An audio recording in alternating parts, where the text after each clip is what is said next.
Boo. Recording. Yay!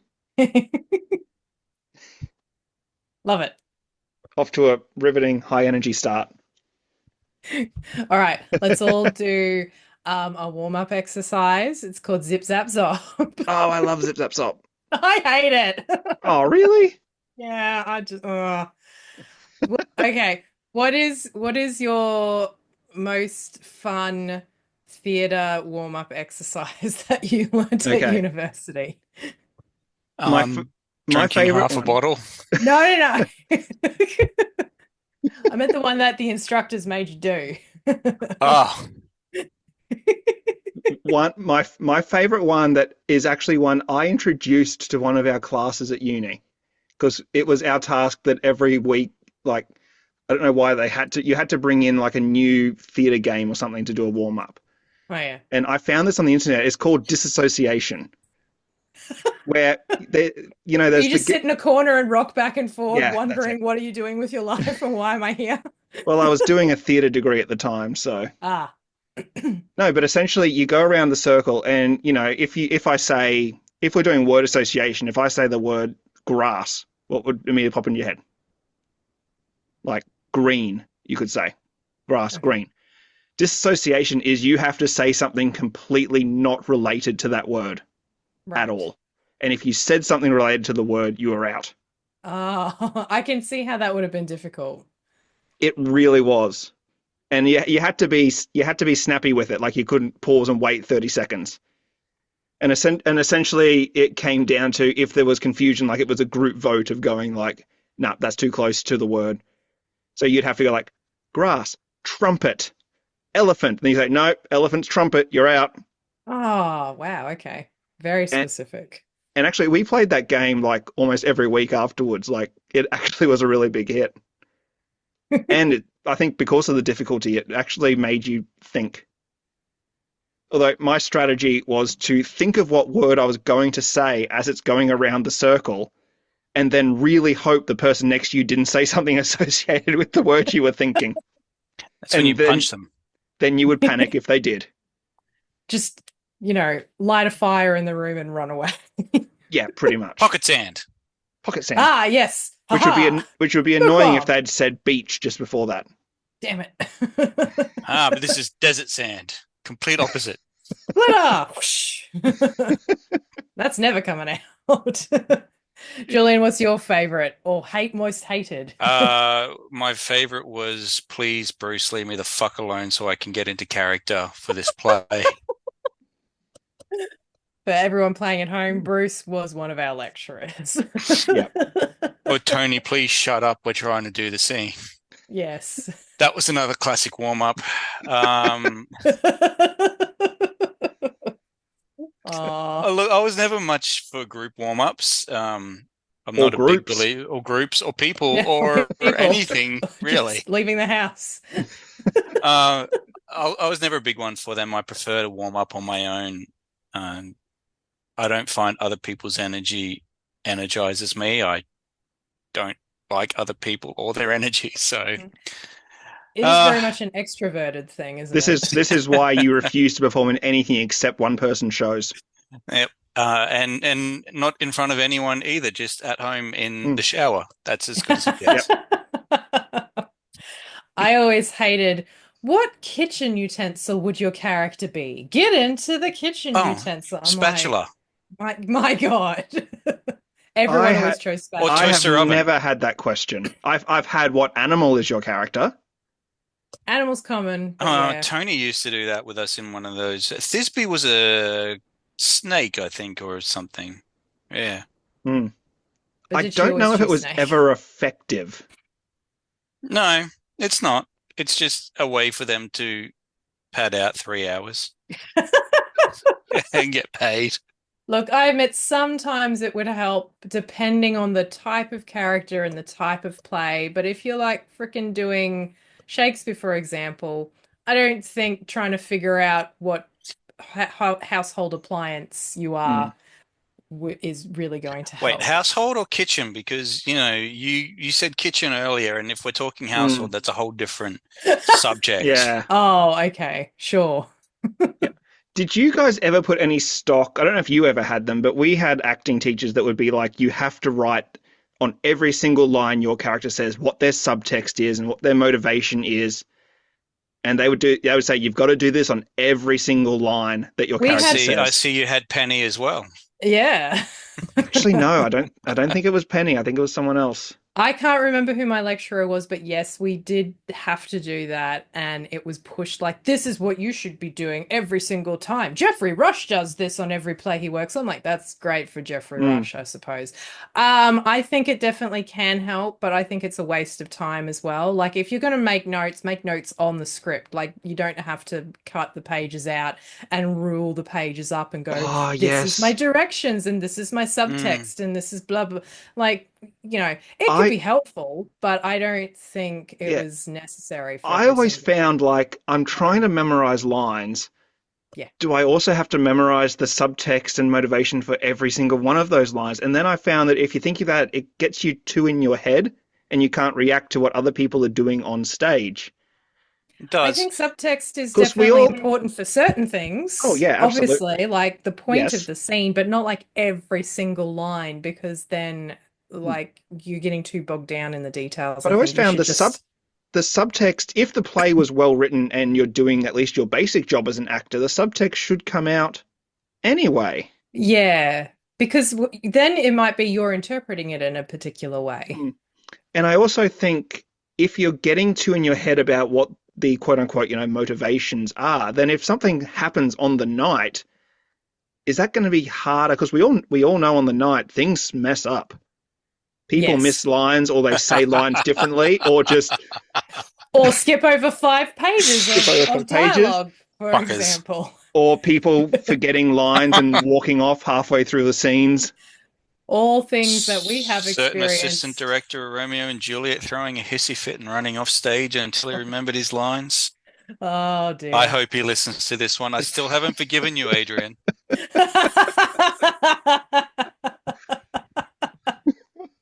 Oh, we love you, Adrian. We should probably get Yes. into it. We've Yeah, talked we haven't enough done the now. introduction yet. We're just That's reminisce. Oh, we could talk about acting theory for ages. we could. Anyway, welcome everyone to We're Not Helpful, a podcast about books, recommendations, our thoughts and opinions. We're really not helpful today.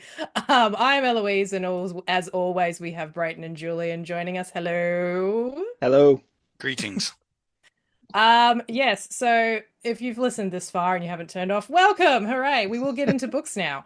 But yes, that's just a little bit of a behind the curtain, as it were, of our experience and life meeting up in the theatre and what we experienced at university. It was a lot of fun. I really do look back really fondly on my uni days I honestly doing miss drama. doing all of that. We should get together and actually do a play again. It's been 16 years. Oh, What free no, it time do hasn't. any of us have No, I to refuse to do believe it's play? been that long. 2008 was the final That Cats Without Tails production. that was only 5 years ago. What are you talking about?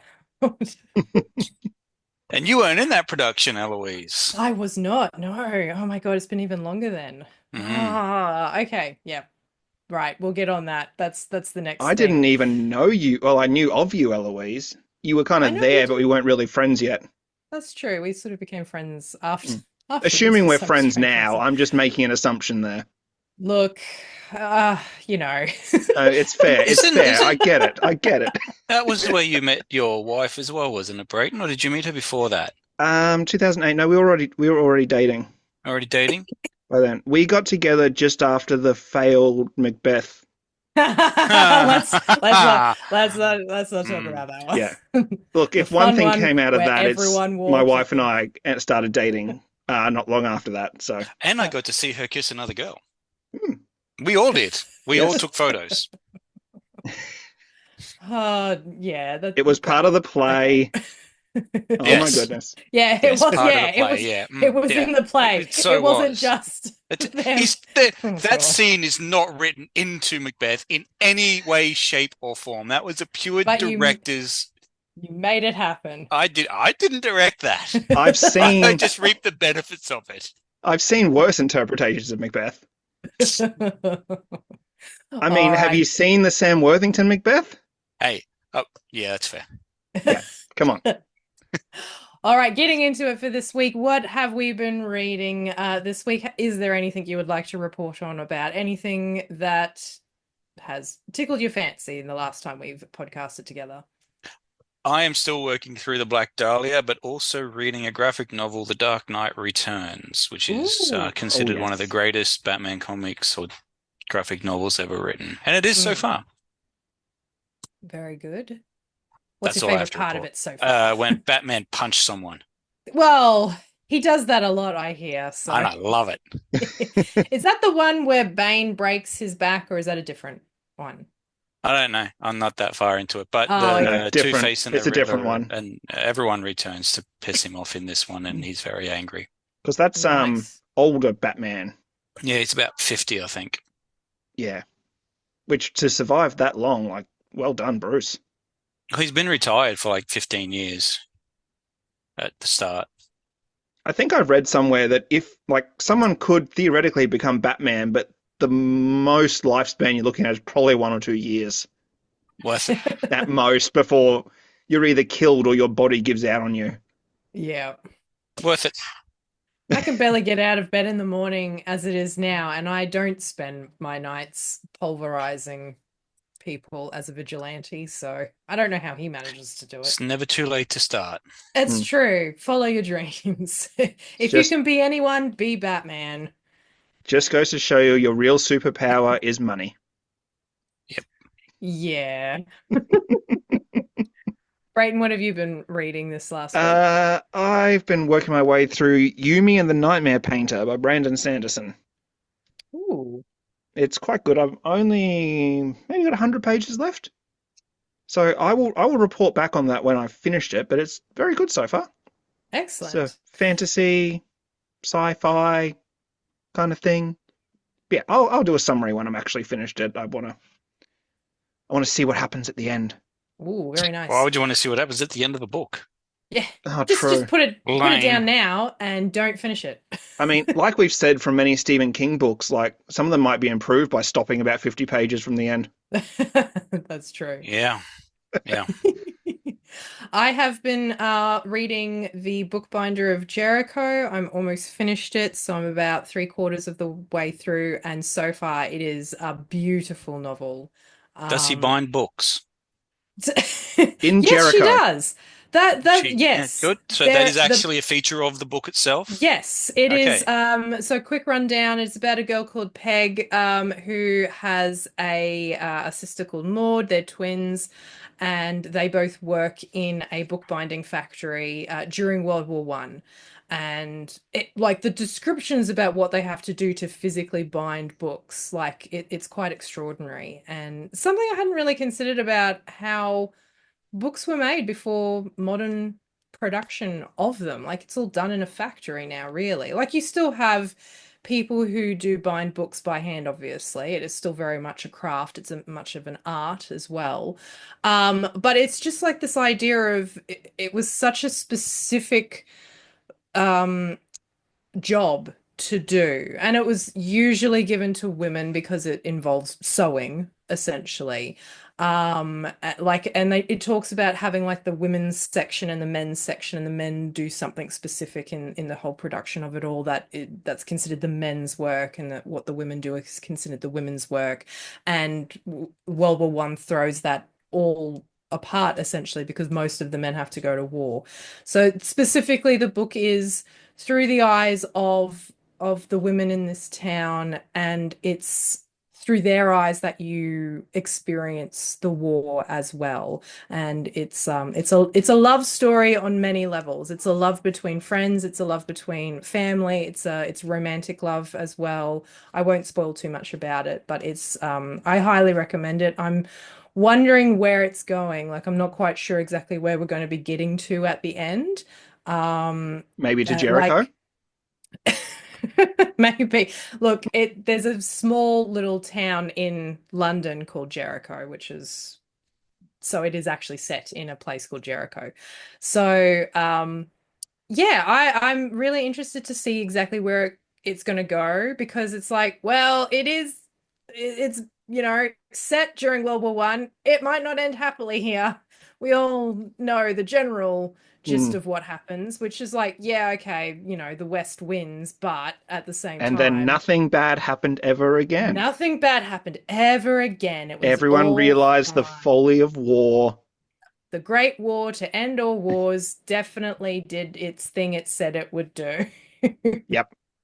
But yes, it's like it's those personal stories where it's just like, well, in the end, spoilers, we know that, England and the Allies win, but what does that mean for this set of characters in their town? Because that might not necessarily be a happy ending for them. So I'm interested to see where it finishes. So I think the next time we do podcast, I'll be done with that. We could even the next episode, like actually do a bit of a book club review of the things that we have been reading and Yep. finishing in the last Sounds couple of good. weeks. Sounds good.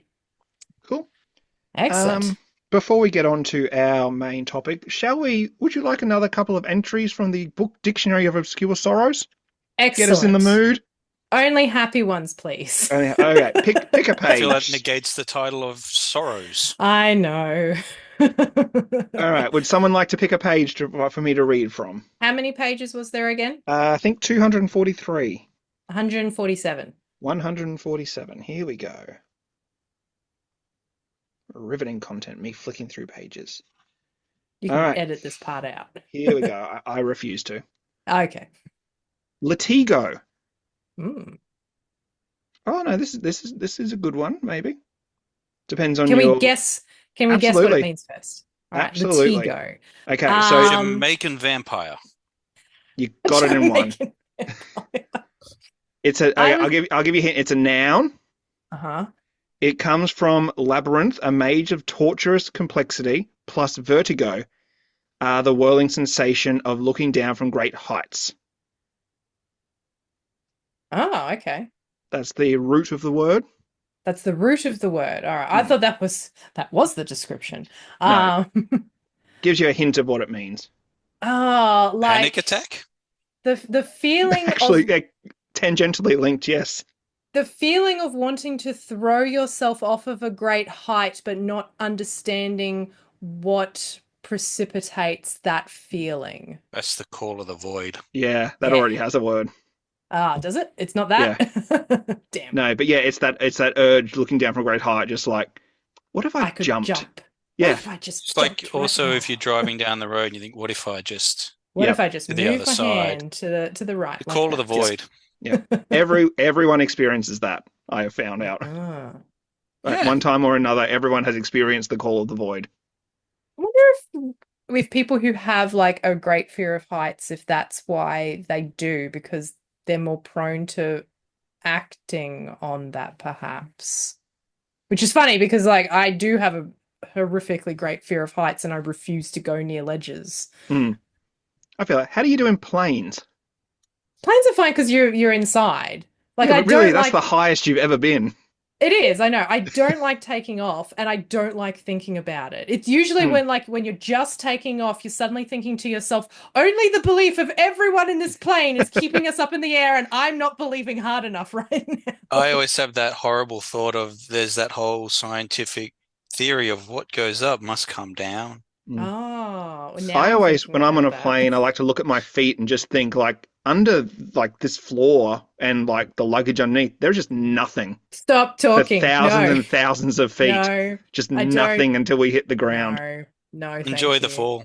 No, no, It's all right. None of us are flying at the moment.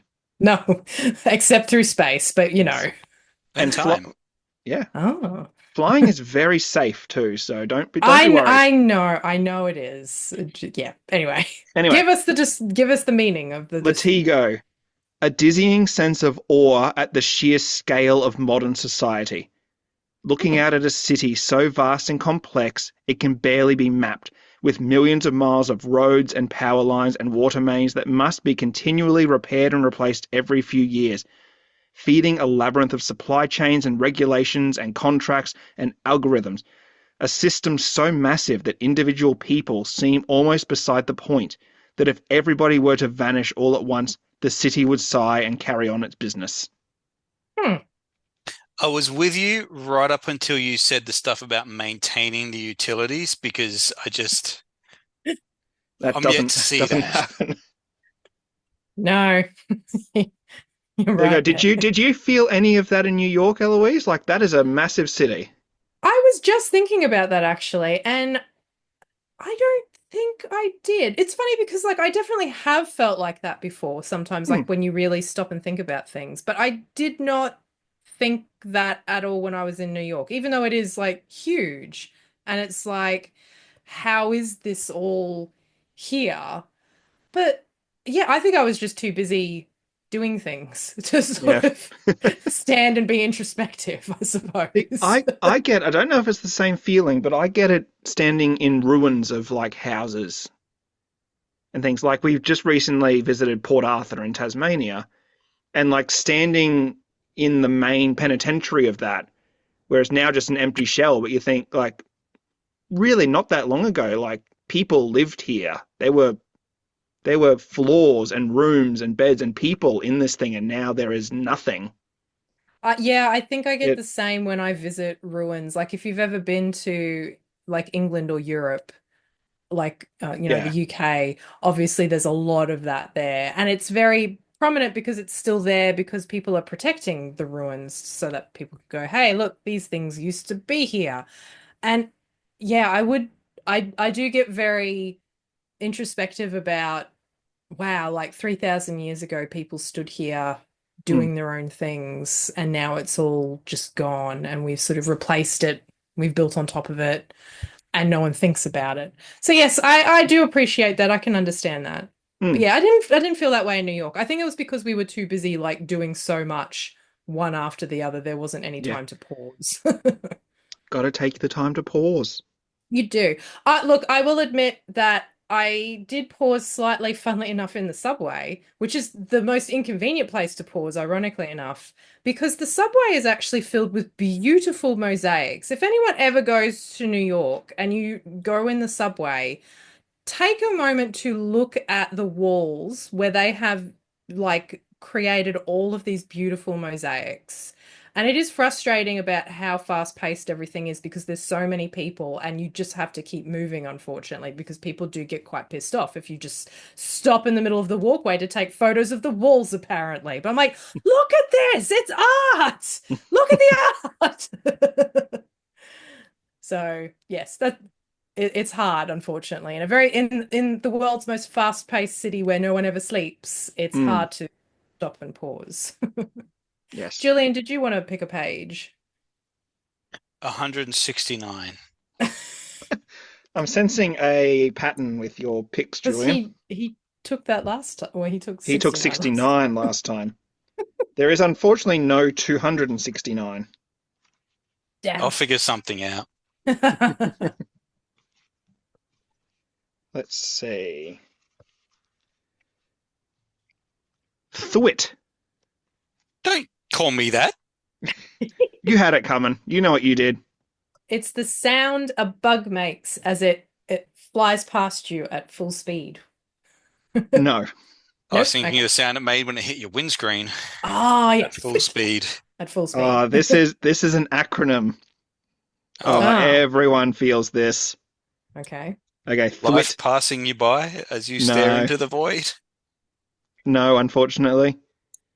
Thwit is a pang of shame when an embarrassing memory from adolescence rushes back into your head from out of nowhere, which is somehow Oh, no less painful, even if nobody else remembers it happened in the first place. yeah, that And happens to me Thwit is all the an time. acronym of the hell was I thinking? Yeah. That I suffer Thwit. from that I feel like that's quite a a daily lot. basis right there. Yeah, that's just everyone's state of Got to being, start isn't using it? that Surely. word. Just like, oh, sorry, I was just experiencing some thwit. But Ah, no, there are people that walk through this world without any um, thought processes on what they've done or any critical thinking around how they've acted. any shame, no shame at No all. shame. Can you imagine going through life where like you've done something in the past and you just don't think about it I ever imagine again? it's quite freeing to have no critical thinking or introspection. It's amazing. Like you don't I kind care of feel about like the you people need in the that past that said introspection. terrible things to you? It's crucial to, Yeah. developing as a person and personal growth, but I also imagine it's quite freeing to never feel shame or introspection or embarrassment or anything like that ever. Oh dear. I definitely know that there are people out there that I feel bad for maybe how I behave towards them, or like I feel bad about something that happened. I'm like, oh, I wonder if they are still annoyed at me for that thing I did at university 20 years ago. They I are. bet, They and think I about it bet every night and they're planning Mm. their vengeance. they're playing the long game. Yeah, no, I bet they haven't thought of me at all since the day that it happened. They just moved on with their life. Are we broken? Is that what we're taking out Yes. of this Yes, but episode? Yes. probably not because of that specifically. I think there's a No. multitude of reasons why we're Okay. broken. All right. Honestly, I think it's healthy to introspect and reflect on your choices in life. But I guess it's about how you Maybe don't Don't deal dwell with get on it. caught up that. in it and go into a shame spiral over it, though. Yeah, okay. Yes. I'll take that as under Yep. under And I mean, I advisement. can't speak to being able oh to do yeah, that. I completely do that. So this is practice. why some of us We go to therapy. we Yeah. say you do, listeners. We say you do. Yeah. hmm Do as we say, not as we do. No. Oh dear. Well, thank you, Brayton, for bringing the book again. We It's a should do great that. book. We should do that like every episode, I think. Yeah, we'll read an entry until our lives make sense. All right. Will it help our lives make sense? Oh, one way to find out. Okay. I'm definitely going to start using Thwit though. I'd really like that one. That's a yes, that is definitely a good one. All right, what is the main topic for tonight? Well, actually, tangentially related to what we were talking about at the start, which I think is why we started talking about that. I think, yeah. I wanted to get your guys' thoughts because we're all drama nerds. Is that the right phrase to use? Drama nerd? Yes, I'm not a sure. drama nerd. I'm an actor. Excuse me. Excuse me, you're an English teacher, which is like where all failed actors end up. Shut up. Good comeback. Oh, Yeah. he showed me. Oh, you better put some cream on that burn, Failing as an actor, Brayden. that presupposes that I tried to make it. True, true. No, this was inspired by a conversation I had with what turns out to be a Shakespeare scholar on Bluesky, Oh, Yeah. randomly talking about the show Deadwood. Yeah. And I The just Shakespearean dialogue. I just offhandedly mentioned that I thought Deadwood's dialogue was the closest we've had to modern day Shakespeare. And then she went on this whole long post, which was awesome. Like we had a really good chat about Shakespeare's themes and stuff and how it was more for the common people than Mm-hmm. the nobility, which is completely the opposite of what we have today, where Shakespeare is seen as very snooty. Is that the right Yeah. word? High end. Like if you get Shakespeare, then you're just so posh and so much better than everyone else.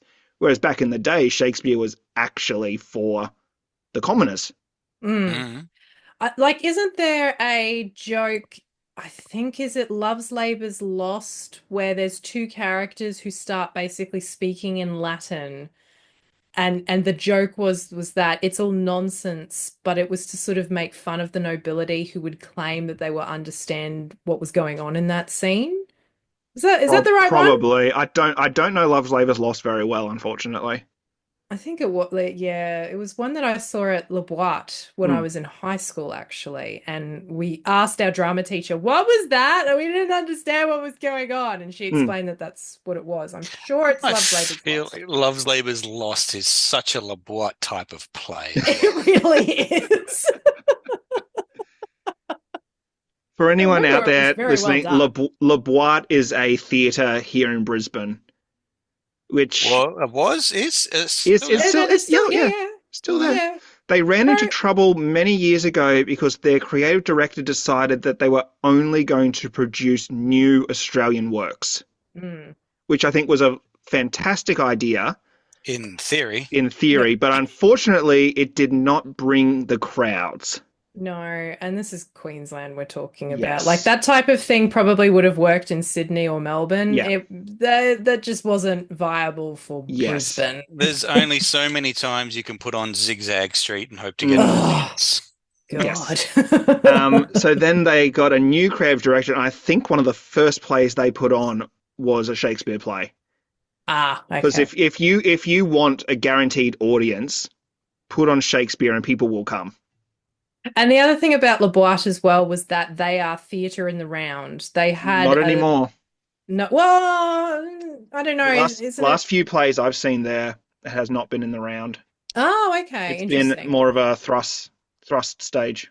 So we're talking back a couple of decades ago. They had a very small physical theatre, sort of behind Petrie Terrace, where the Brisbane Arts Theatre is, and it was like in the round, and Hmm. everything was done in the round. And then they moved to like a university campus with QUT, where they built a big brand new theatre. They basically moved out of It where was they were because there was no parking left available once they redeveloped Suncorp Stadium. And there's like, no yes. one can Yeah. park here for more than 2 hours at a time. I'm like, Mm. great. Yeah. So Um, Le Boite was still in the round for a while, and I think with the mm, new creative director, they stopped doing that. At least I think they still do it for some shows, but at yeah. least the last three or four I've seen there have not been in the round. It was mostly because it was like an interesting hook to get people to Yeah. come in. It's like, this is the only theater that does this kind of thing, which is fair if it works, but like, then you have to try and work out how you stage all of your plays in the round, which might not necessarily work depending on what they are. But, Yeah. it was a creative decision, so fair. Yeah. Look, But I yes, applaud they them. they I used to applaud them for be doing something different. yeah, they used to be amateur, then they went pro-am, and now I think they're just Yeah. professional No, they've now, been I'm pretty professional sure. for quite a long time. Oh, okay. Yeah. Yes. Yeah. I I remember auditioned for being in them a high couple of school. times. Yeah, high school. I went to see a few plays there for drama class and everything. Yeah, it Anyway, was that's a definitely side topic. yeah, it was definitely the place to go to for drama class when you're in high school. Yes. Yes. But Shakespeare, Yes. yes. So the two things I kind of had in my mind to discuss with Shakespeare is like we people have talked about Shakespeare till the cows come home.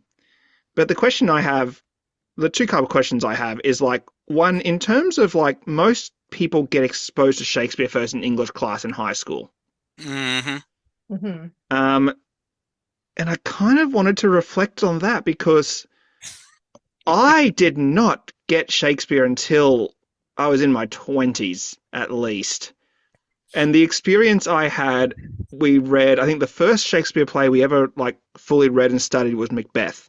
Mm. And I love Macbeth. Like that it's an amazing play.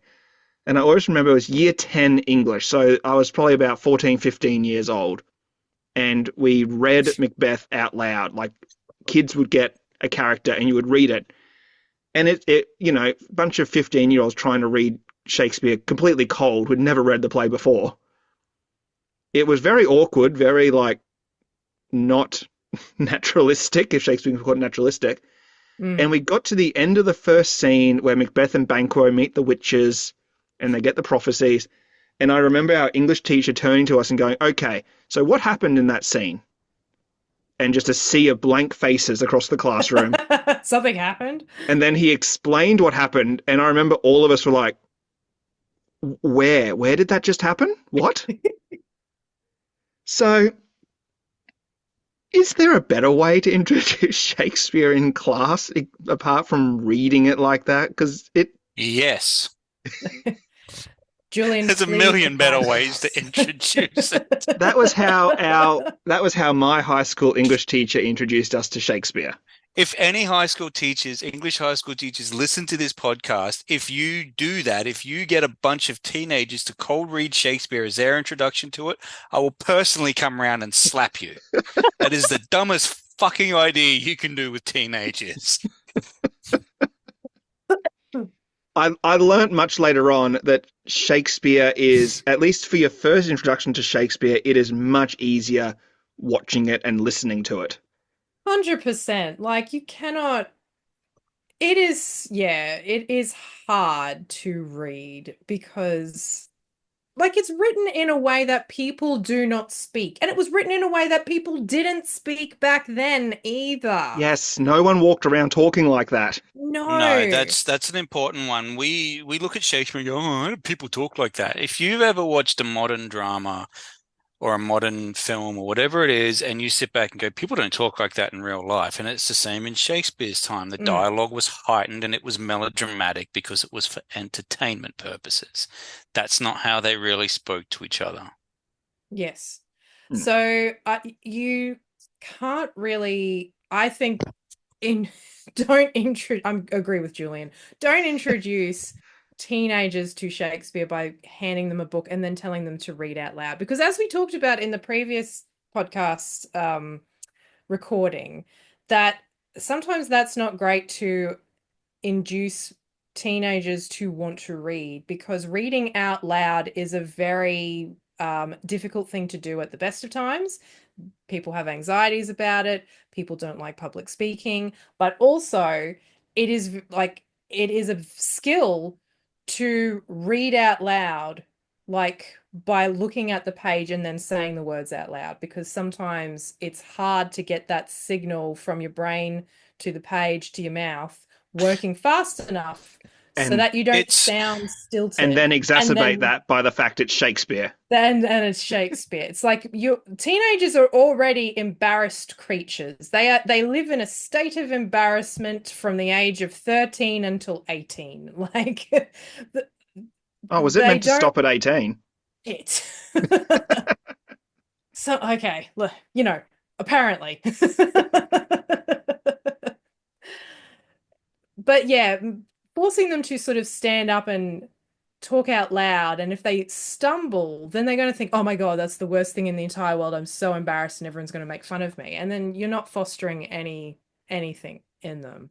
Shakespeare that, just and is very hard. most English teachers don't understand how to read Shakespeare themselves. They get so caught up in the verse and the iambic pentameter. Mm, And if you read it verse by verse in iambic pentameter out loud and try and create any meaning from that whatsoever, all you're going to get is a poem that doesn't make any real sense. mm, And so teachers get so caught up in teaching kids the cadence of Shakespeare, they actually forget that you're reading actual words to make meaning. And just English teachers are idiots when it comes to Shakespeare. And They really are. They think they know everything about Shakespeare and everything he ever did, and they wouldn't have the first clue. and just to summarize that as well, Shakespeare was not meant to be read, it was meant to be performed and acted yeah. and put feeling behind it. Any play is. You can't sit kids down and have them read a play and hope they're going to enjoy it and suddenly get into it. That's not how plays work. No, that the I whole point remember is to feed reading them. this was even in drama class, we read Summer of the 17th Doll. Ugh. Well, there was your first mistake. Yes. Ugh. And yeah, that was and anyone out there that doesn't know theatre, specifically Australian theatre, I think Summer of the 17th Doll was like a huge cultural moment in Australian theatre. Mm, So it was like the In the first, 70s. yeah, I think it was one of the first ones to tour overseas that was like a fully Australian cast, like playwright, director cast.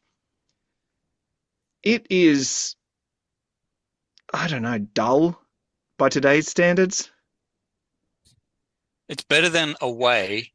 That's oh my true. God, don't get me started on Any Away. Michael Gow. Oh, I have not thought about Michael Gow in Oh, years.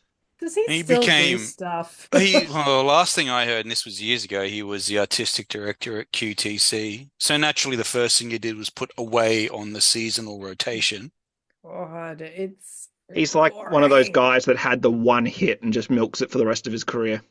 Mm. And it's not even like I remember reading sections of it for like auditions and for studying at university. I'm just like, what the fuck is this? Who even talks like this? And it's like, yeah, we again, we were talking just before about Is how nobody exactly how talks people like that. reacted to Shakespeare.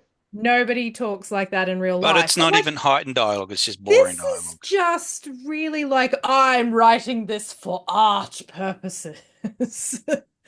See, Like, I yeah. auditioned for uni because to get into the theatre degree back then you had to audition. I Yes, we still auditioned do. with a monologue for Rosencrantz and Guildenstern are Dead. Great show. It's Yeah. that is a great play.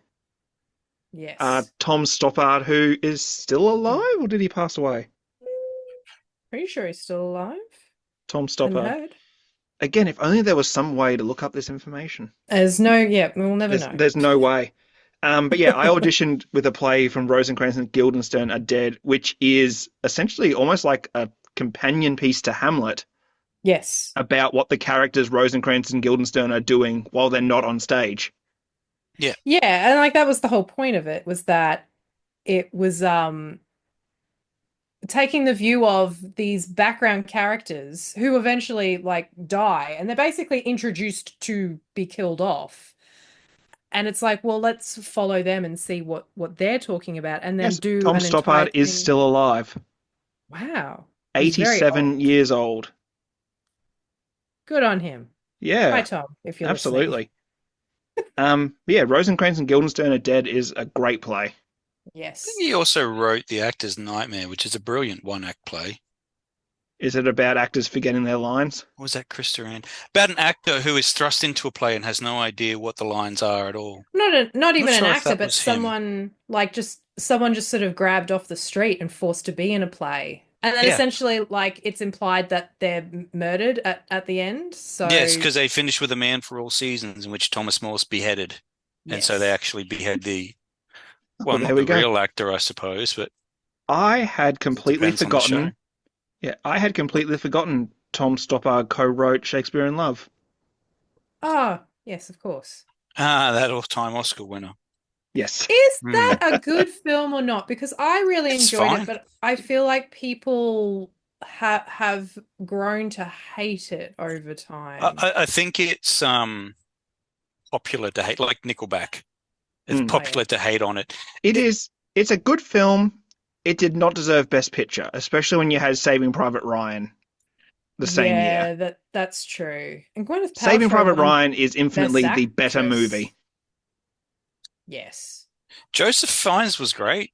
Yeah. Oh, yeah. Martin Clunes was good as always. I mean, he's always reliable. Colin Firth And was amazing. Yep. it was good. Yeah. It wasn't great, Oh, I don't think. I would happily watch it. I really enjoyed it. I love Jeffrey Rush in it, actually. Hmm. I mean, he's always good too. Yeah. Yes. I don't. I think we can not leave Shakespeare without talking about Kenneth Branagh's Hamlet. Okay. I don't think.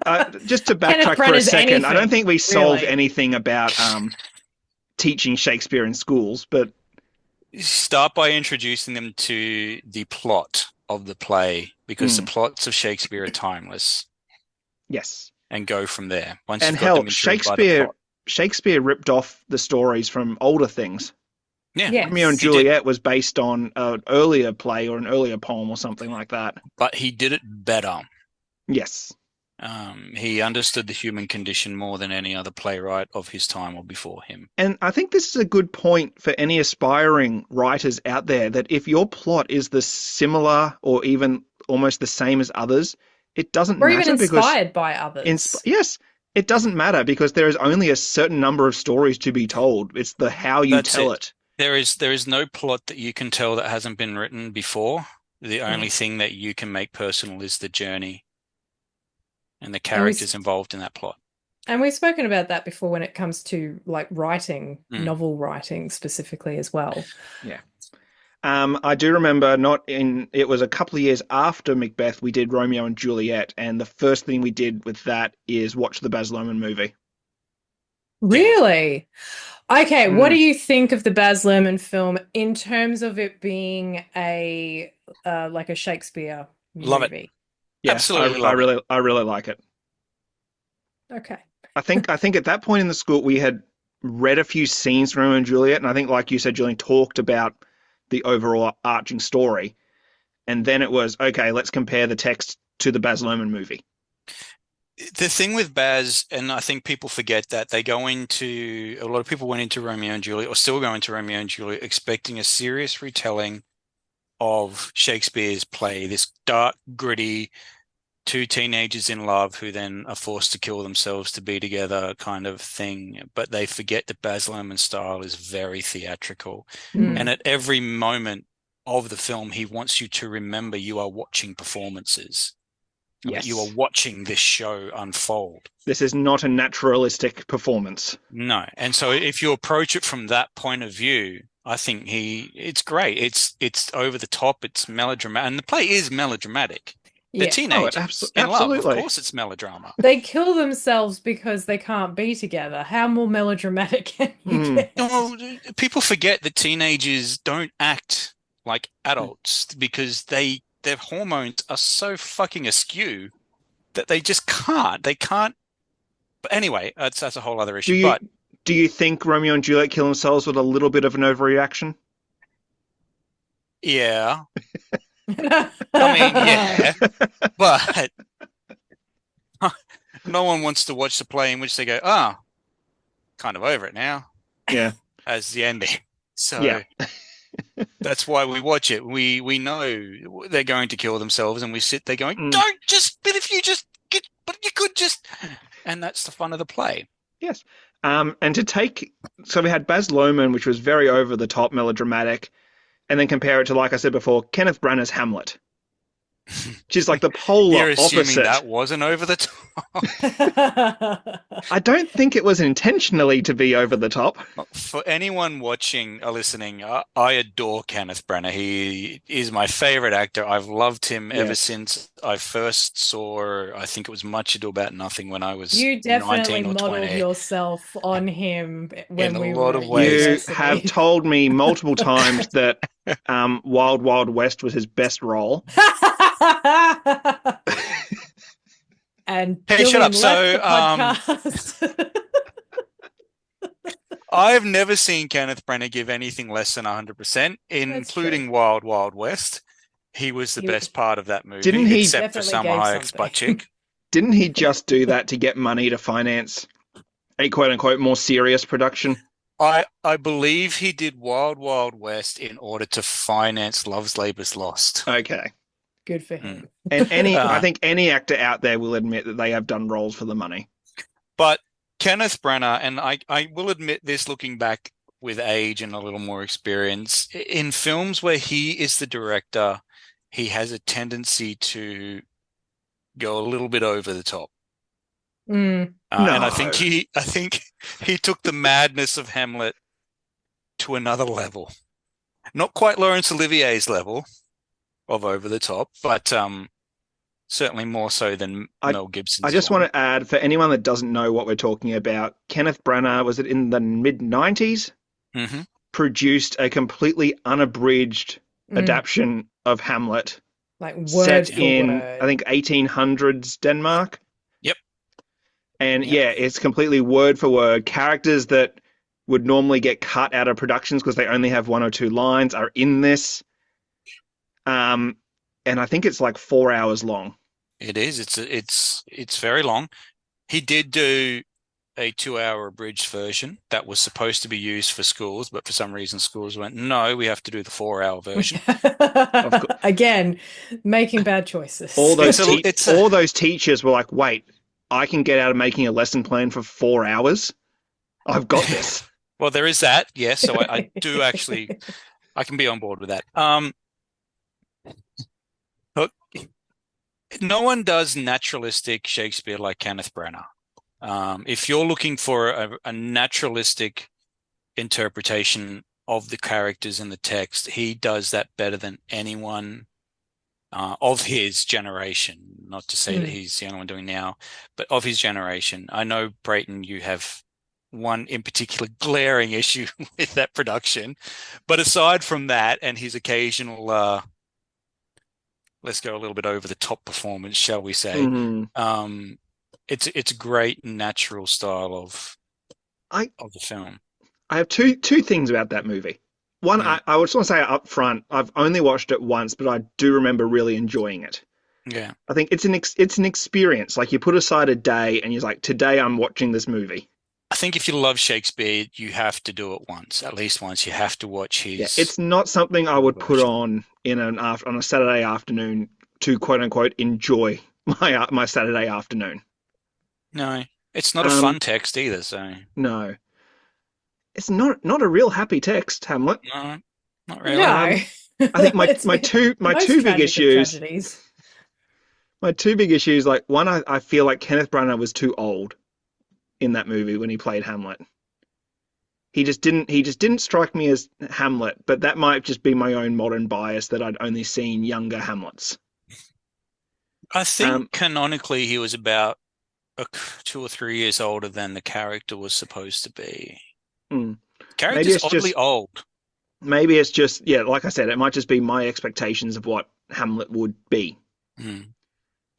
The second thing is, like you said, and spoilers for a 500-year-old play. Ooh. All right, hang You on, know, hang on. Let me are just we cover my ears. are we pushing the spoiler territory there? I'm going to see it tomorrow, so God damn it, I waited this long. Yes, at the end, Hamlet gets revenge on his uncle by killing him, but in the Kenneth Branagh version, he decides that this death is done by throwing his sword from a second-story balcony, which flies through the air and impales. Derek Jacobi was playing. Is it? Oh, what? Claudius? No, that's not it. Claudius. It is Claudius. Claudius. Um, so he throws the sword from a second-story balcony and impales a running. He's hitting a moving target, a running Derek Jacobi, straight through the chest, pinning him to the throne. Pure Dramatic. genius. I was on board with everything up until that point, and then I'm like, no. I love how clearly no one questioned him. No one He's dared he directed the question movie. him. He Oh, directed and yeah. starred in the movie himself. That's true. What are you Who going to would do? Say question him? no to him? That's true. Oh, okay. You're fired. I'm just like, maybe it sounded good in the script or sounded good on at the time. Maybe it could have Maybe. been edited better, but I just laughed out loud when I first saw that. Like, that is bizarre. I do remember being very excited to see Kate Winslet nude. But forgive me, I was young. I didn't realize she's nude in most of her I movies. was about to say that's Yeah, like it's more, every which movie film is she not she's nude in? in. There was a reason why Seth MacFarlane did that song about Hmm. Yeah, what you saw your boobs. not Yeah. to impugn her acting, I think she's actually an amazing actress as well. So if Yeah, you And get a oh, chance she's to see Kate fantastic. Winslet the film, Kenneth Branagh movie has some huge names in it. Like it Robin does. Williams is in it. Yep. Billy Really? Crystal, Richard Attenborough, Derek Jacobi, Kate Winslet. Michael Maloney, Rufus Sewell. Yeah. Wow. I have to admit, I have not seen Kenneth Branagh's Hamlet, which is It's Oh, sacrilege. fuck. it's worth I I think it's know. it's worth a watch just once. What's it on? What's it I on? don't know. You'd probably have to Nothing. Damn it. find it somewhere online. Oh, man. But It yeah, might be on YouTube. it is actually like in terms of filmmaking, I think it's really good. Mm. Like I think it's a great movie. Yes, it has its flaws, but I do think it's great. Um, and yeah, just once. I think if you're a fan of Hamlet, sit down, take a day, and watch 4 hours of Kenneth Branagh chew the scenery. Mm. He What does a I was about to say what is your favorite Kenneth Branagh Shakespeare production? Because he's done a few. I loved his turn as Iago. He didn't direct that film. He was just asked to star in. Lawrence Fishburne plays Othello. Hmm. He's a brilliant Iago.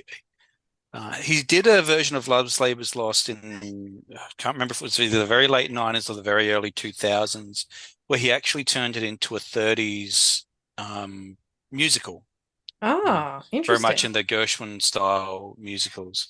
I can And see how that would work. it works, but at the same time, I think it wasn't something anyone wanted to see with Shakespeare. Mm. So it wasn't terribly well received, but it's a really interesting adaptation. But um, in terms of pure acting grit, Henry V is probably his best. But in terms of just pure enjoyability and fun and what have you, Much Ado About Nothing is Yes. is the one. I think that's one of my favorite Shakespeare adaptations would have to be his version of Much Ado About Nothing, the one that Emma Thompson's in before they divorced. It's just it's perfection. Even Keanu Reeves. Like For the character he's playing, it works. yeah. Um, I will admit He I have tried not his seen it. He Oh, tried his best. Denzel Washington, Robert Sean Leonard, Brian Oh, Blessed, Richard Bright. It's got a great cast. so many great people, and it was like really well done. I have to say, like I also really enjoyed Much Ado About Nothing that had the black and white version. Who was that? Was that That was Joss Whedon? Joss Joss Whedon's Whedon's one with version. Yeah. Alexa Stanisoff. Yes. So problematic that it's Joss Whedon, blah. But Was that the one he it, did during the writers' strike, or was that just He did it to blow off steam after the Avengers. okay? Brought everyone around to his place for a Oh week no, he did Doctor and Horrible filmed it. during the strike. Mm. yeah, that was yes, that was just them He, doing some stuff on YouTube. And it's yes. it's it's fun. And Alexis Denisov and Amy Acker are great as Beatrice and Benedict, but I think that was more of a nod to the show Every Angel. Everyone was heartbroken because they got broken up in Angel. It's like now we have Broken up. Justice. He literally he crushed the entire character and removed her soul Oh, from the plane of existence. yeah, oh, That I wasn't a still cry. breakup. I still cry about that. Oh, Yeah. And that's the the most final line, I don't want heartbreaking to go. scene. I'm like, Um, I just want to stay. And then he's holding her and he's crying. And it's and yep. then his final scene with her, would you like me to lie to you like, now? Like, I'm so yes, bad. please. Oh, my love. And Nathan Yeah, Fillion's in the film as well. yeah, oh, yeah, he's great. He plays Dog Brie. He's amazing. Don't Oh, they lose the car keys and that actually happened and it's going on in the background, but that wasn't planned. It was I he think so, literally yeah. lost the car keys and they couldn't get into the car. He was a better Dogberry than Michael Keaton.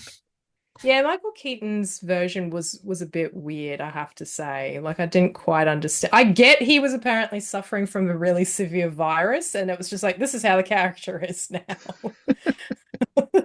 No time Like for reshoots. they said well, he said in an interview that he didn't need any makeup. It was literally he had a fever and was sweating the entire time. Like he was in makeup for about 10 minutes to basically put his hair in position, and that was it. I'm like, that's not great. All right, I'm gonna Like, have to watch this movie now. coming Please do. back to how you started, like, but the part of the problem is people don't want to give Shakespeare a chance because they think Mm. he is upper crust, snooty, only the well-educated performer. And I think the RSC, Royal Shakespeare Company, has a lot to answer for that. What you got to remember is that he was doing midday plays and afternoon plays, and he was trying to lure in the average bloke from the pub down the road. And you can't Mm. do that if you're, you know, trying to bang it out for the ones who sit on cushions. Yes. So give Shakespeare a chance and don't fucking sit there and read it. It's not a book. It's not the amount of people. And there are times, and it frustrates me. Well, you're Because you're studying the passionate novel. about Shakespeare. Like you It's just literally the like emails I get and people in English meetings. Oh, we're doing the novel Macbeth. And it's not a fucking novel, you No, fucking no. moron. It is a play script. Like, um I will just put on a word of warning. Have both of you seen the Sam Worthington Macbeth that came out yes. many years ago? So Julian would know the approach they took with the witches in that movie. Yeah. The wit, A the funny wit. story about that. I've got a funny story about that too. You go So first. the witches in this are essentially done as like drugged up sex fiends. They're all Oh, nude and they have the okay. they create the prophecies by essentially having sex with Macbeth. Gee, I wonder who directed and wrote that William then. Shakespeare What? wrote that. No, I meant Who who who who who did direct it? I don't know. I don't know. It wasn't Anyway, Sam Worthington I, though. I actually thought the movie was quite well done besides or maybe because of that. Um but the story is my Uh, mum took me to see that one. oh Oh gosh. no. And Oh that no. was at the time I think my brothers were all off somewhere. It was just my mum and I was at uni and my mum and I were home alone for a couple of days for some reason I can't remember. And she's like, "Oh, do you want to go Did you see get him?" left behind when everyone else went on I holidays? wish. I wish. But she said one day, "It's just you want to go see a movie tonight or this afternoon, whatever." And I'm like, "Yeah, let's go see what's out." And it was a choice between Macbeth or Kenny. Oh, If you wow. remember Kenny, it was a mockumentary about um Yeah. a porta potty That employee. which What's was his a name? Shane. phenomenon when it first came out. Shane Yes. Jacobson. Shane's. Yes, that's it. But Great guy. honestly, I Great guy. wasn't really that keen on Kenny. So I'm like, oh, let's go see Macbeth. That looks cool. And then the witch scenes happen. So I'm sitting there next to my mum as all this nudity is going on. Awkward. Oh man. Jeffrey Wright And you never directed it. spoke. And you never spoke again. No, I have not said a word to my mother in the like nearly 20 years since that movie came out. We still never talk. Jeffrey Wright, as in Romper the actor. Stomper, Metal Skin. Not Jeffrey Oh, Rush, Jeffrey Wright. no. Oh, I'm thinking of someone else. Don't worry. Yeah. Never mind. Julian. So yeah, word of warning: if you're gonna watch the Sam Worthington Macbeth, don't do it with your parents. No. Julian, what's Yeah, your so funny story? I was talking about Shakespeare to one of my classes. It was a middle school class, so I can't remember what grade it was, but it was somewhere in the 7 to 9 region, and they got really keen about the idea of knowing more about Macbeth. And so I swear to God, I previewed the preview for the Sam Worthington movie. I watched it on YouTube just to make sure it was one that was safe. Oh. And put it up on the projector, and clearly I blanked out at one point because of the witches in all their bare-breasted glory were definitely in that trailer. Oh, no. So that was an embarrassing moment. Yes. It's only got 4.5 stars on IMDb, and I really think it's worth more than that. There was great. It's not the best production, but was great. Gary Sweet was amazing as Duncan. Sam Worthington had his moments. Mick Malloy was dumb as fuck as one of the murderers. Mick Malloy is in it. Okay, yeah, so as I'm one of the murderers. This is an entire Australian in the hierarchy of Shakespeare films. I don't think it's up the top, but it's definitely not down the bottom, at least in my opinion. The way they make Burnham Wood march was actually really clever. In the film. How did they do that? I can't remember. It was a delivery company delivering logs of wood, and the delivery company was Burnham, and it was delivering really wood. Yeah, it was really the dagger he sees before him was really cleverly done because it was the shadow of some like cactus plants nearby, and it created a shadow that looked like a dagger leading to where he's going. It's just, I think Sam Worthington's just not a great actor.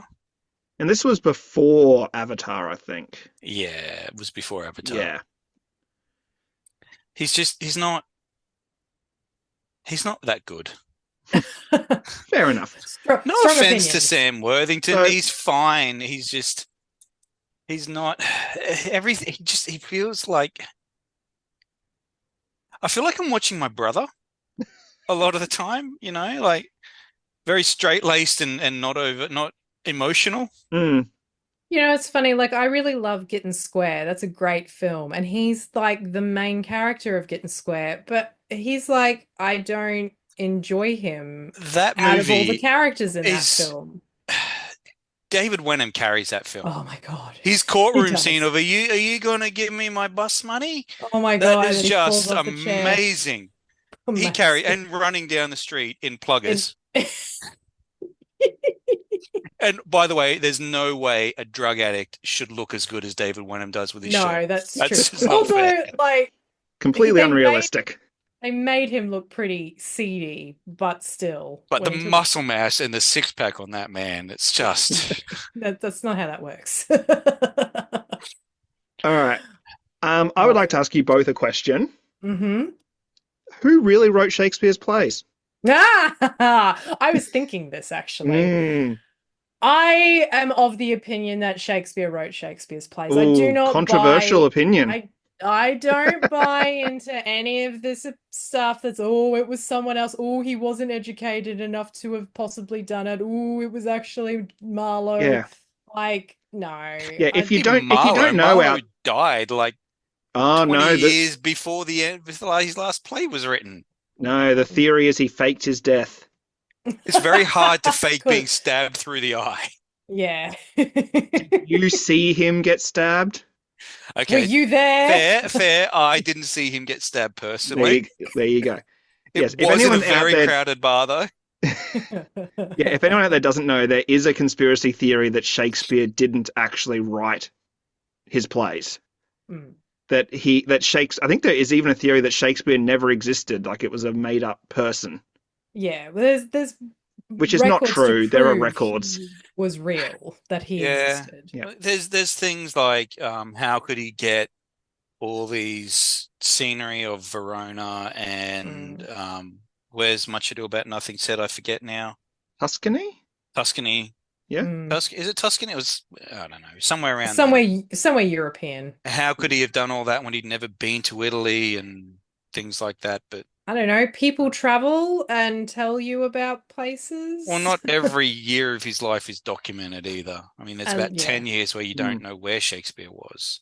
Yeah, there's huge gaps. We actually don't know a lot about Shakespeare's life.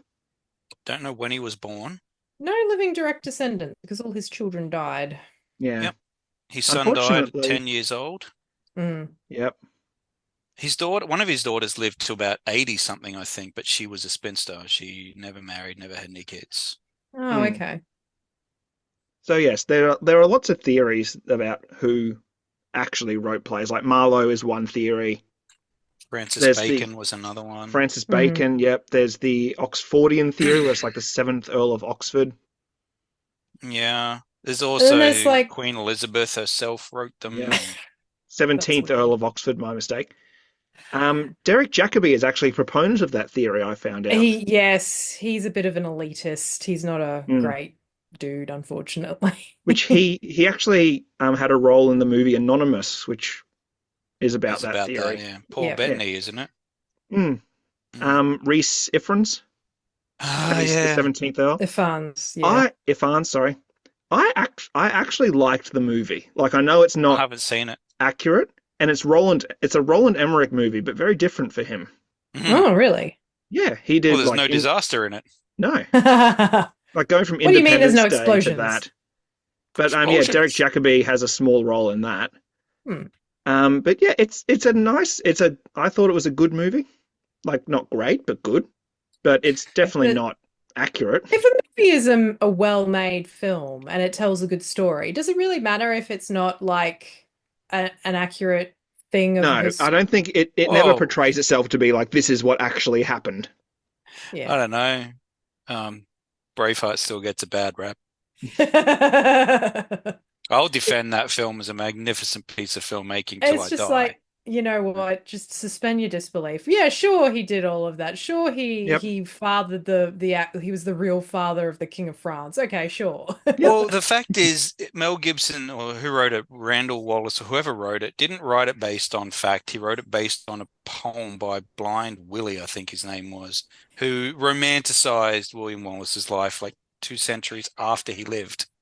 Mm. Yeah. So I feel like a lot of movies, if they were 100% historically accurate, would be incredibly boring. they would. Yeah. I believe Shakespeare wrote his plays, mostly because I just don't see why they would go to such great lengths to create a conspiracy there when he was very much in the popular Mm. limelight during his 20 or 30 years of Yeah. fame. But I I love was the idea that there's conspiracies about it. yeah, I love it's one of these fun conspiracy theories that are really harmless to think Mm, about. Like you're not yeah, gonna it Shakespeare can't doesn't. be here to defend himself, but it's not going to do anyone harm just to ponder, like, oh, And whether he maybe. wrote them or not, they exist. Yeah. Yeah. They are there. Someone wrote them, so it might as well go to him. I love the idea that Francis Bacon wrote them, but not only wrote them, put hidden messages within the plays itself, leading clues that he is the actual author. And someone many years ago now It's created like a cipher to decode these things.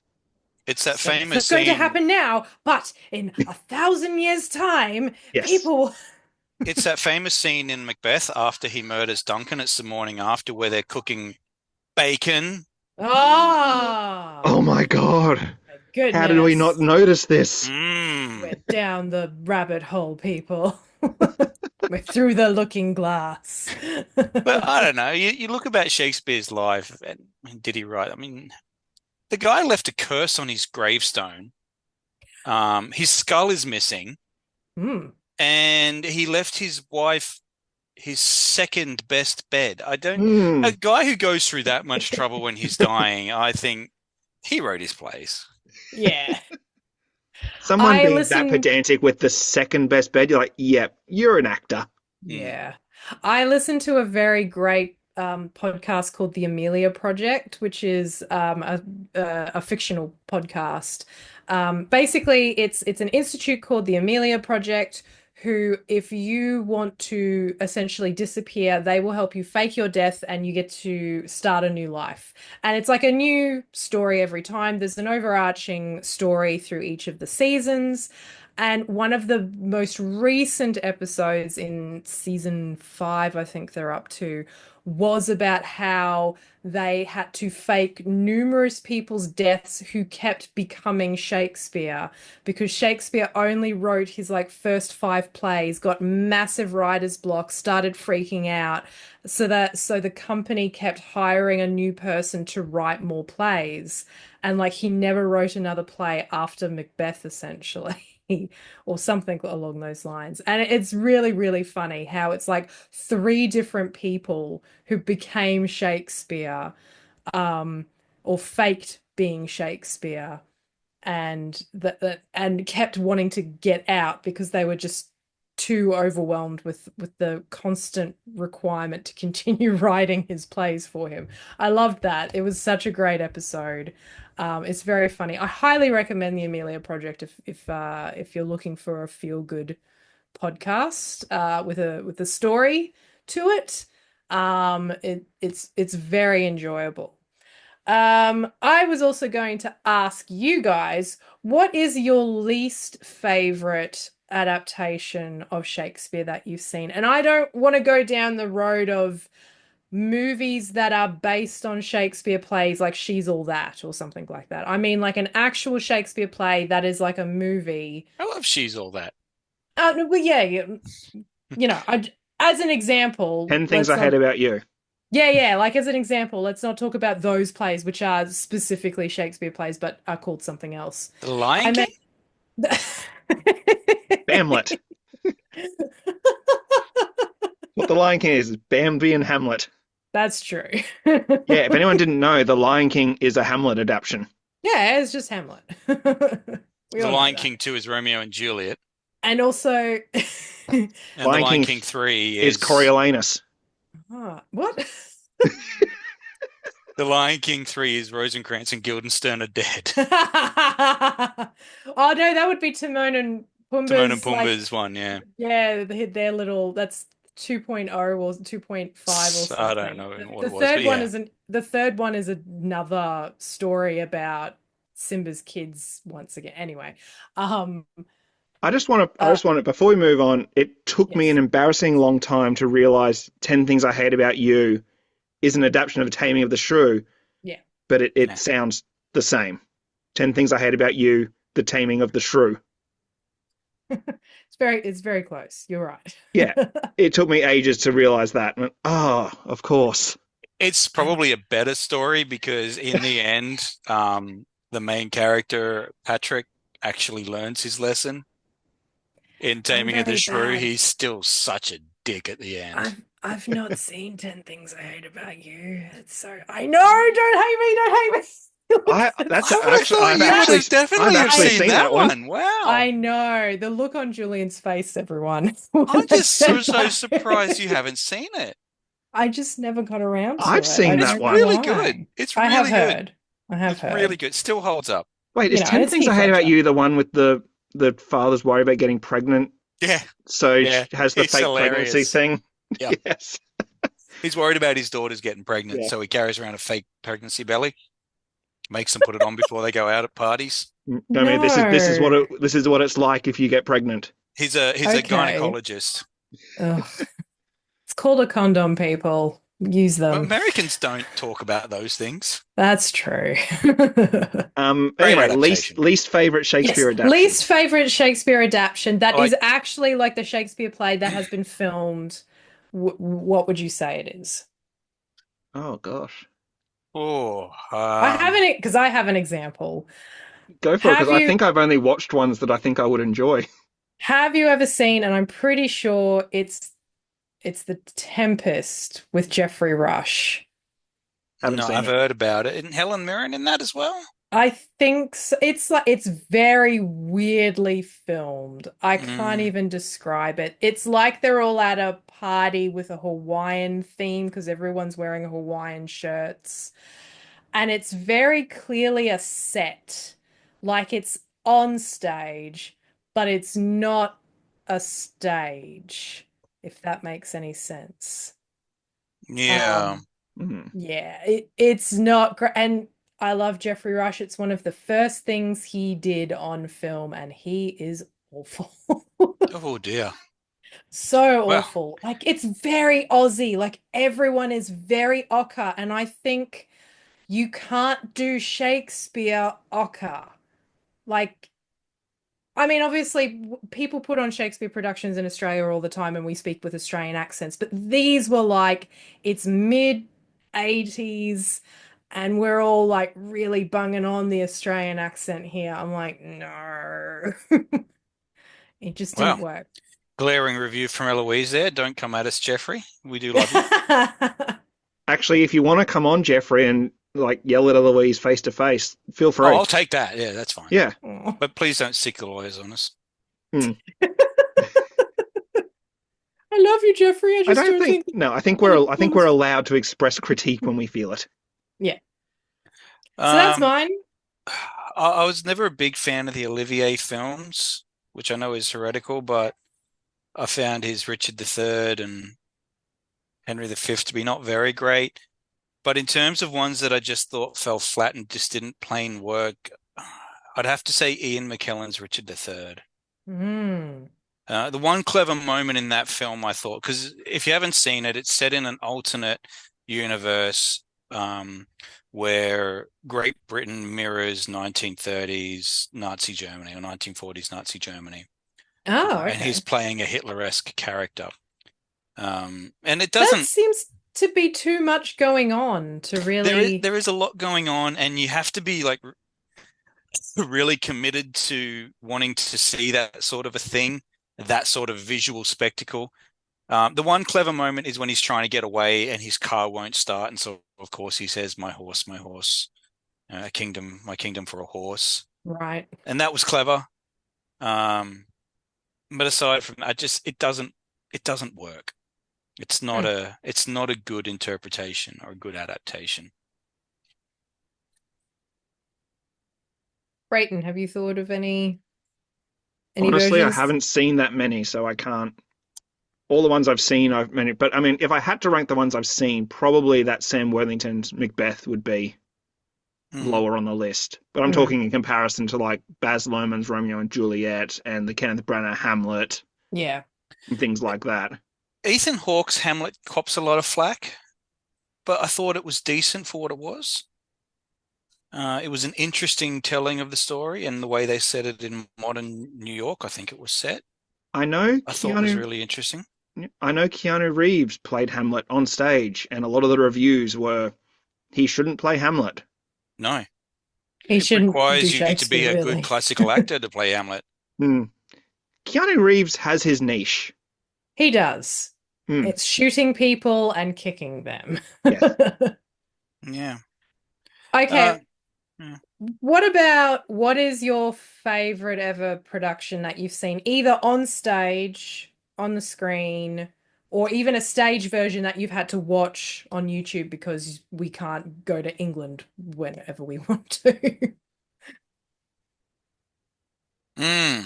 Oh, does the complete works of Shakespeare abridged count Not quite. with Frank Woodley? Because that I was can, hilarious. like that is an amazing production. And yes, Yes. we did go and see that many years ago when Frank Woodley was in it. He's insane. Improvising way too much. Oh, that But show for the ran like an benefit of the hour audience, over time because he just kept it improvising. it did. I will start. I will have to say it's a toss-up between Much Ado About Nothing, starring David Tennant and Catherine Tate, which is on YouTube, I think, at the moment. Please go look it up in its entirety because it is so good. It is so funny. And of course, I'm in love with David Tennant, and he's amazing in it. Or their version of Hamlet with David Tennant and Patrick Stewart was also phenomenal. Again, I saw what was it? It was the National Theatre filmed it, and it was still kind of set on stage, but it was like a filmed version, kind of not Mm, unlike that Jeffrey Rush thing I was talking about, but did it well. Um, and it, both of them incredible in that. Like, so if that's available to watch anywhere, I do thoroughly recommend it. I think if we go back to this question before I let you guys answer the question about what's your favorite, in terms of how do you introduce Shakespeare to high school students, you get them to watch one of the National Theatre productions first. And I don't know what it is. Like, I don't know if it's Macbeth. I don't know if it's Hamlet. I don't know if it's Much Ado, Romeo and Juliet. One of them, because they always do them so well. Um, and I think you need, as we said, you need to see it first, because especially if you have Ian McKellen, Derek Jacobi, uh, Patrick Stewart, um, Dame Judi Dench, these people know how to say the lines so that you can understand what it is that they are saying. You can interpret what it is that they're saying rather than you trying to read it out loud and being like, what the fuck is this? I don't understand what's going on in this scene. Like, they know how to do it. And we talk about iambic pentameter before. It is important. That's how you get the rhythm.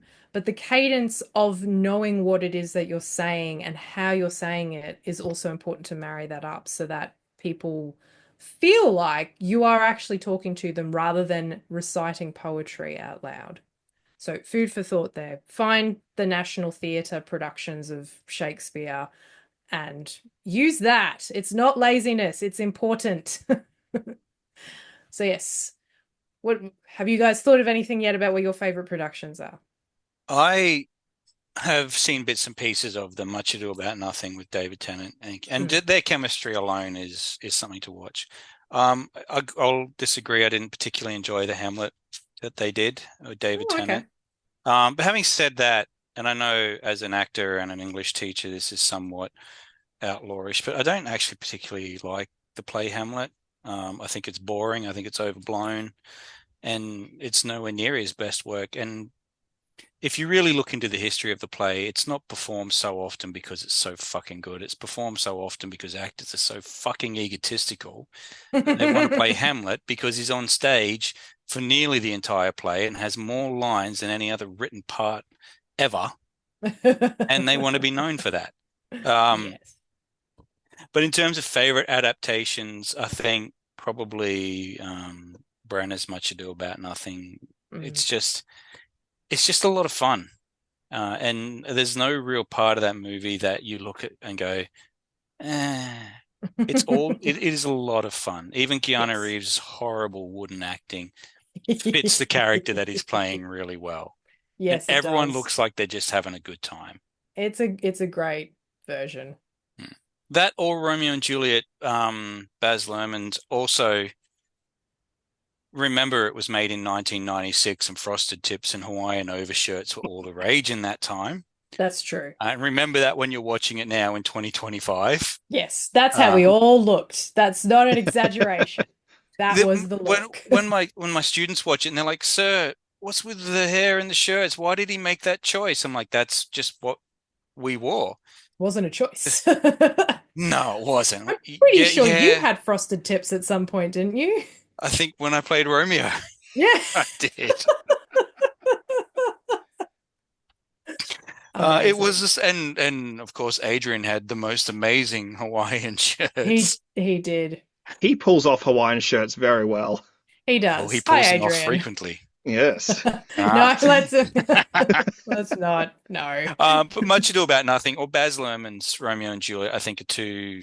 Um, Much Ado is very naturalistic, and then just for a good theatrical show, Baz Luhrmann's one. Excellent. Brayton? The one that sprung to mind was actually a production done at QPAC many years ago of Titus Andronicus, Ah. which I think was Shakespeare's most violent play. Mm-hmm. Yeah. It was put on by Bell Shakespeare, which I think is They always do still good still Oh, doing productions. stuff Shakespeare's around. still going. Yep. Yep. Yep. But the set was just a gigantic wooden box that people were up on or down on the floor level, and they used just buckets of blood Good. and books. Those were the props. So when someone was stabbed, they would have a book and they would stab them with it, and blood would appear. And there's scenes where they're throwing things, like there's a battle or something, and they're throwing the catapult but they're the books, and they're dipping these Ah. books in buckets of blood and throwing them at the big box. So when the curtain opens, you see all the marks from previous productions. Oh, wow. Yeah, like they didn't clean it off. So for the whole however many weeks they were doing it, it just got bloodier and bloodier and bloodier. So if you were at the last performance, that So whole thing was just covered in blood. they took Shakespeare's bloodiest play quite literally then. Yeah, they did. And it was memorable. I feel like it was overhyped a little bit by a few lecturers at uni. Because this was on while I was at uni, and they were like, "This is the greatest production I've seen in years and years and years." And then we went to see it, and I kind of felt like, "Oh, yeah, it was good." I don't know if I would rave about it that much, but it was very good, and it Hmm. definitely was memorable. This is the university that thought turning the Crucible into an outback Australian hoedown was a good idea. So, you know, They just didn't get the they set the tone. bar low. Yeah, the tone of that was all off. That's a very weird choice. Oh God, it was Yeah, well, we can fucking talk about it awful. more off camera. Okay. We'll go for another 45 minutes if we started talking about that production. True, Oh true, dear. true. I'll shut my mouth on that one.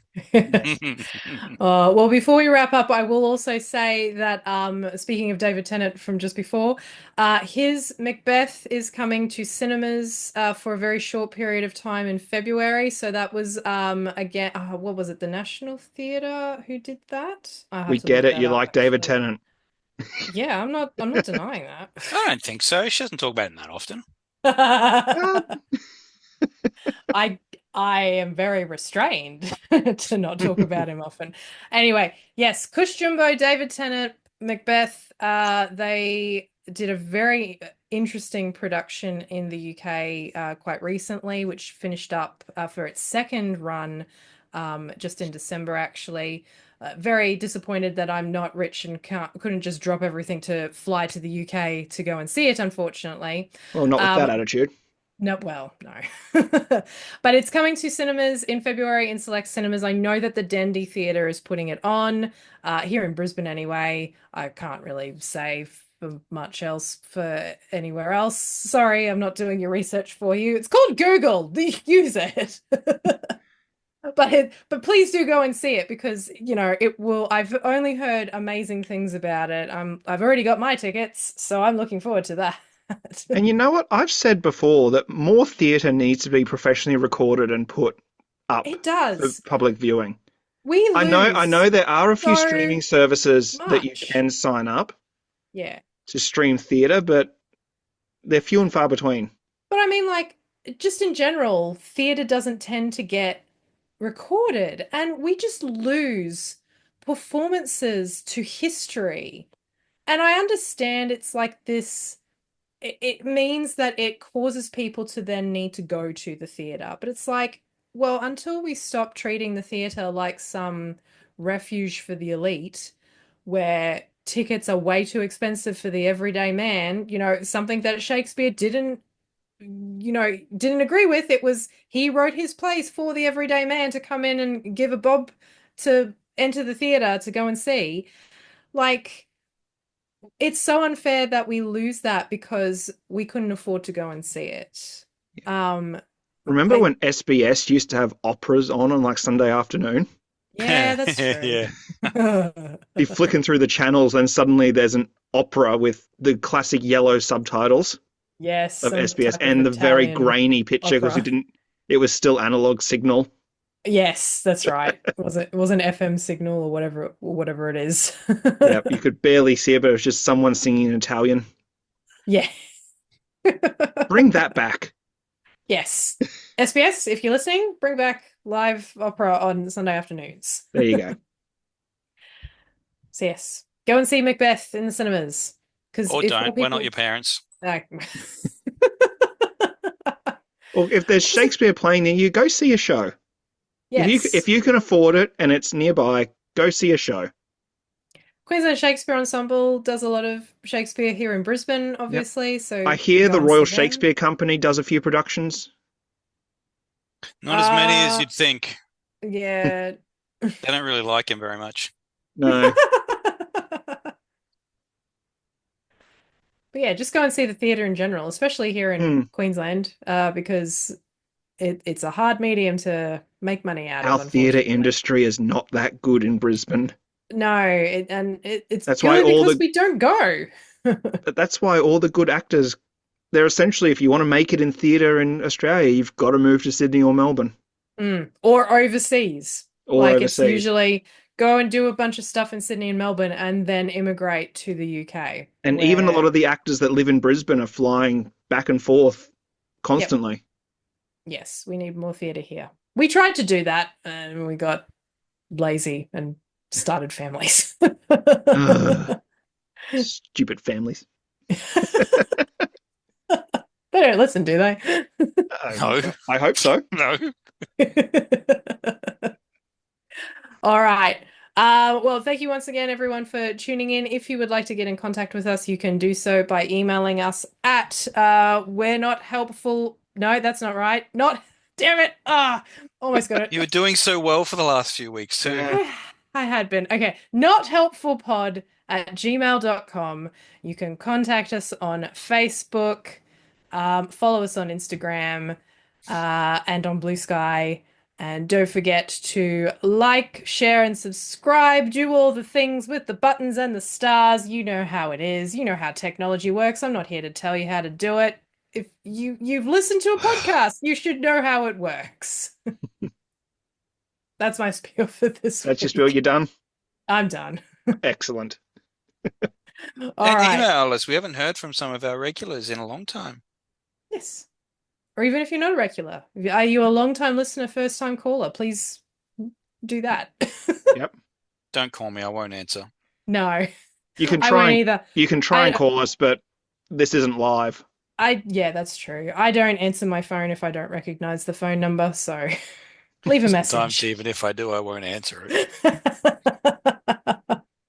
All right. Thank you for tuning in, everyone, and we will see you next time. Bye bye.